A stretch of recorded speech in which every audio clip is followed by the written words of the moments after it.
हाय दोस्तों, आप सभी का स्वागत है, अभिनंदन है। आप अच्छे होंगे, मस्त होंगे, इसी उम्मीद के साथ आइए क्लास 10th का निम्न रैखिक समीकरण युग्म को प्रतिस्थापन विधि से हल कीजिए।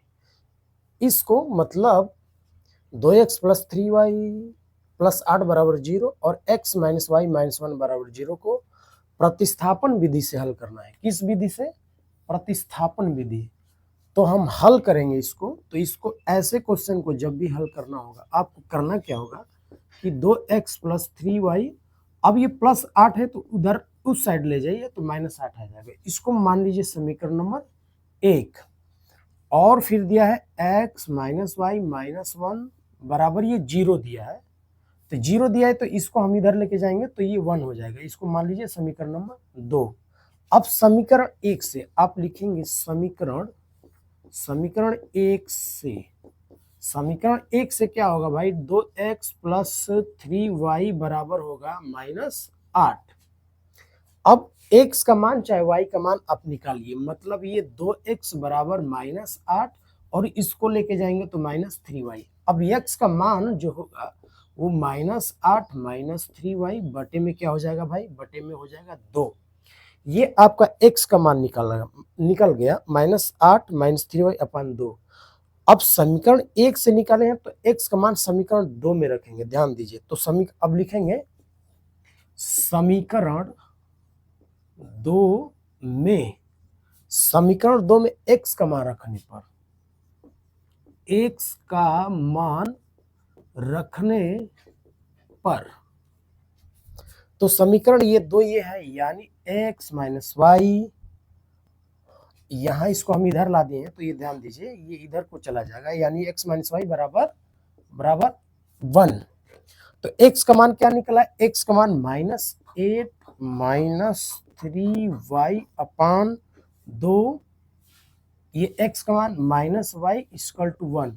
तो अब 2 का इसमें गुणा करेंगे, यानी माइनस वाई है तो 2 का एलसीएम, जैसे मान के चलिए 1 अगर लेंगे तो 2 1 का एलसीएम 2 ही तो होगा, तो 2 होगा। तो 2 का 2 में 1 बच जाएगा, तो 1 का इसमें होगा गुणा, तो ये इतना ही रहेगा। अब माइनस 1 का 2 में भाग देंगे 2 बार तो 2y का, यानी 2y हो जाएगा। 2 का y में गुणा करेंगे तो 2y इक्वल टू हो जाएगा 1। अब देखिए माइनस 8, यहाँ पे माइनस 3 माइनस 2 है तो 3 2 होगा 5, यानी माइनस 5 y नीचे हो जाएगा 2 इक्वल टू 1।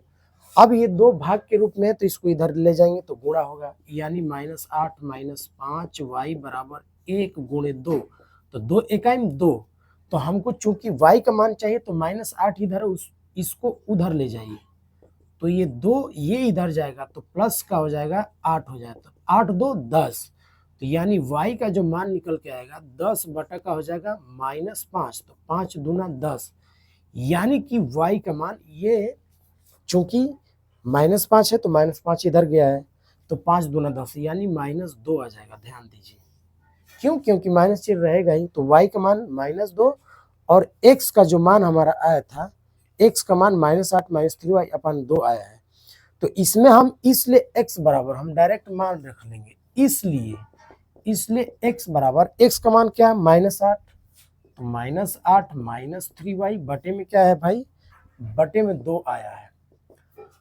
तो हम माइनस 8 माइनस 3y, y का मान क्या है? माइनस 2 आया है, तो यहाँ पे हम माइनस अब 2 रख लेंगे। ध्यान दीजिए बटे में 2, माइनस 8 माइनस माइनस जब गुणा करेंगे प्लस, 3 दूना के 6 बटे में 2। अब देखिए यहाँ पे माइनस 8 प्लस 6 है तो जो बड़ा रहता है, यानी 8 बड़ा है, तो 8 में से देख, दूसरी बात ये है कि चिन्ह अलग अलग है, यहाँ पे माइनस है यहाँ पे प्लस है तो हमेशा घटेगा। जब चिन्ह अलग अलग रहेंगे तो घटेगा। किस में से घटेगा भाई? जो बड़ा रहेगा। तो 8 में से 6 गया तो 2 बचेगा, लेकिन 2 माइनस की प्लस, तो 8 माइनस में तो माइनस 2 बटा में 2, 2 से 2 कटेगा तो क्या बचेगा? 1 बचेगा, लेकिन माइनस चिन्ह है तो माइनस 1 बच जाएगा। ध्यान दीजिए।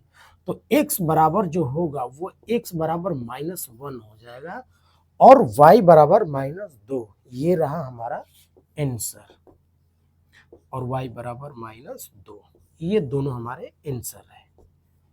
ये x का मान हमने निकाल लिया और y का मान हमने निकाल लिया। आपको ये जरूर समझ में आए होंगे, और आपको कैसा लगा हमें ये कमेंट करके जरूर बताएं। आपका बहुत बहुत धन्यवाद।